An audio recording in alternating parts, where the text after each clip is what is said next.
Christian et Loa, bonjour. Merci de nous accueillir chez Herbe & Tradition. On est à Comines, donc juste au niveau de la frontière belge. Alors vous êtes notre partenaire principal en aromathérapie. On est fiers que vous travaillez avec nous. On est fiers de pouvoir distribuer vos huiles essentielles parce que on est en confiance en fait avec vos critères de valeur, votre charte qualité. Donc on va l'expliquer au cours de ce reportage. Donc Herbe & Tradition, vous l'avez fondée en 92, donc déjà ça fait quand même quelques années. Et puis vous avez un parcours tout à fait atypique. Vous êtes avant tout un thérapeute et un soignant. Oui, bien sûr. Effectivement, je suis d'abord naturopathe. J'ai suivi ma formation à l'école IHMN d'André Roux. Et ensuite, j'ai fait pratiqueur à Saarbrück en Allemagne. Et donc, j'ai ce diplôme d'État qui m'a permis de pouvoir effectivement consulter pendant plusieurs décennies en pratiquant et en appliquant la phytothérapie, l'aromathérapie, accompagnée bien sûr de l'hygiène et de la nutrition. Vous êtes spécialisé en Ayurveda aussi, je crois? Et j'ai suivi aussi en parallèle des formations en Ayurveda, que ce soit d'abord en Allemagne, en Suisse, en Hollande, ce qu'il y avait de disponible à l'époque, en tout cas en Europe, et puis après en Inde. Donc vraiment précurseur. Oui, en tout cas, j'ai été extrêmement attiré par l'Ayurveda parce que ça m'a permis effectivement de pouvoir développer un aspect qui était moins présent en naturopathie, ce sont la connaissance des tempéraments. Oui. Donc ça a vraiment marqué, je pense, la création de votre laboratoire. Alors déjà, je crois qu'il faut expliquer que le laboratoire n'était pas l'objectif.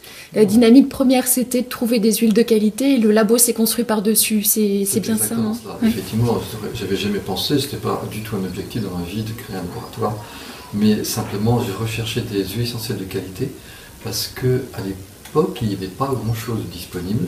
Et il n'y avait pas non plus, je dirais, tout ce qu'on a aujourd'hui comme élément de contrôle et d'analyse et de chromatographie en phase gazeuse, etc.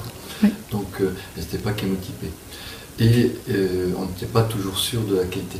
Par conséquent, le seul moyen de pouvoir vérifier cela, c'est d'aller soi-même rencontrer les producteurs, de choisir ceux qui cultivent et distillent selon des critères que nous avions, des critères vraiment exigeants de qualité. Oui.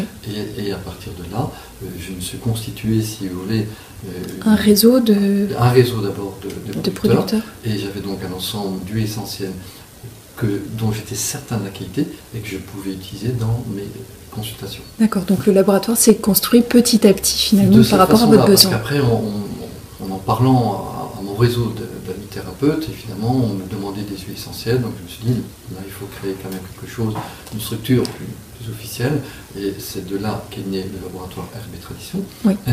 Par ma passion pour la phyto et l'aromathérapie, et tradition, parce que pour moi, il y avait deux sources, la source occidentale avec la naturopathie et l'Ayurveda qui venait des Indes.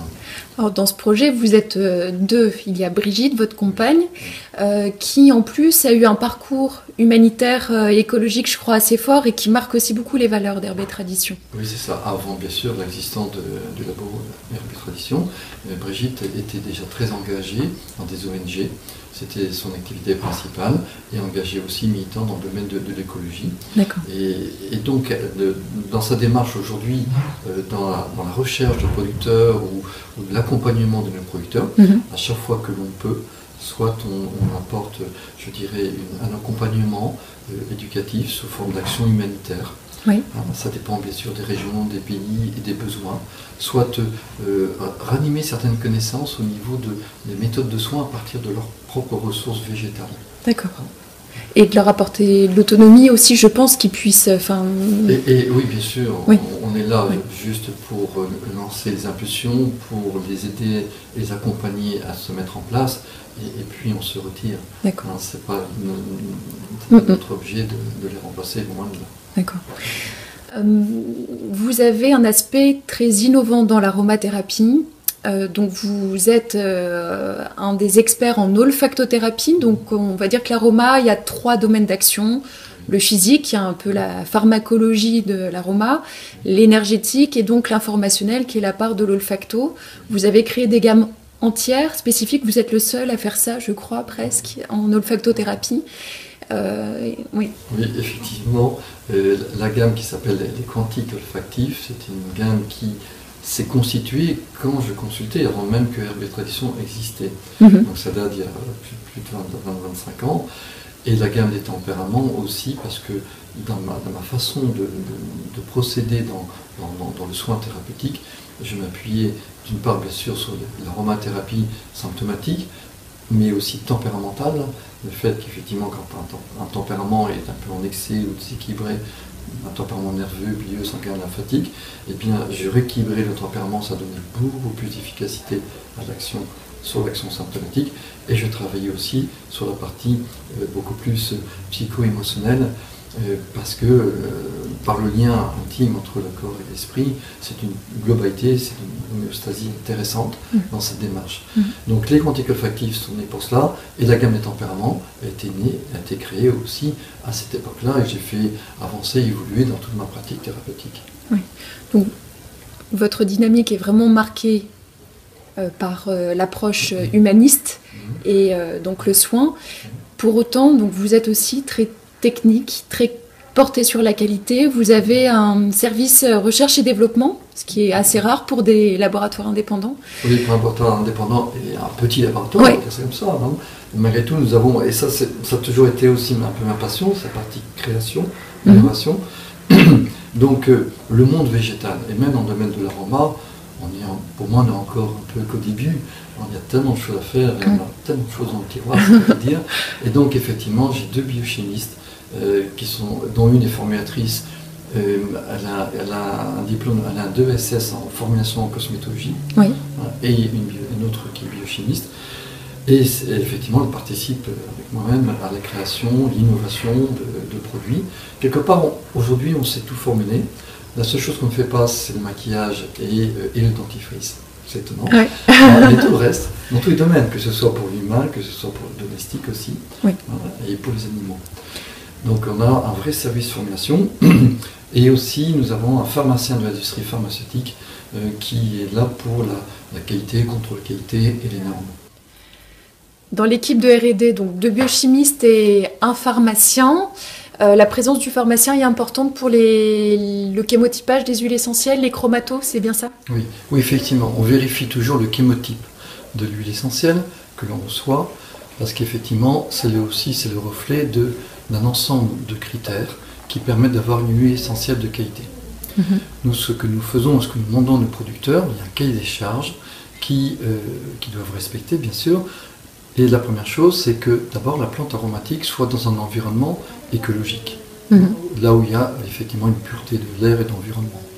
Ensuite, que les cultures soient des cultures biologiques, ou éventuellement ça peut être une cueillette sauvage, mais dans cet environnement de qualité.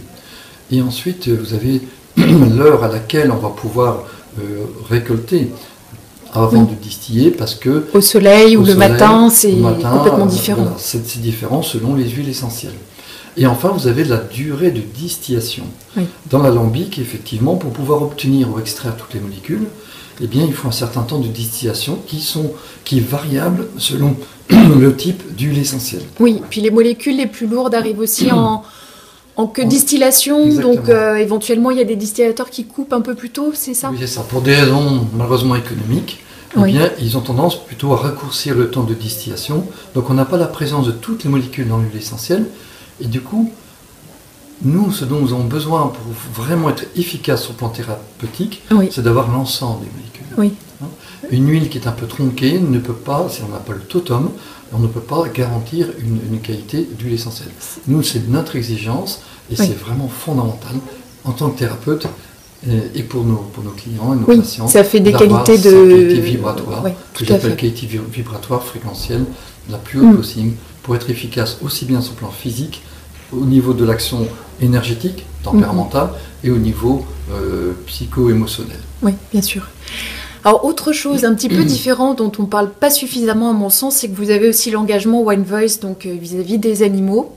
Mais voilà, ça je crois qu'en fait, c'était toujours une évidence depuis le départ. Moi-même, en tant que thérapeute, j'étais engagé dans cette démarche je dirais, bio depuis plus de 30-35 ans. Oui, parce qu'il y a une histoire familiale en fait derrière. Déjà, et non testé sur animaux, c'est une évidence même.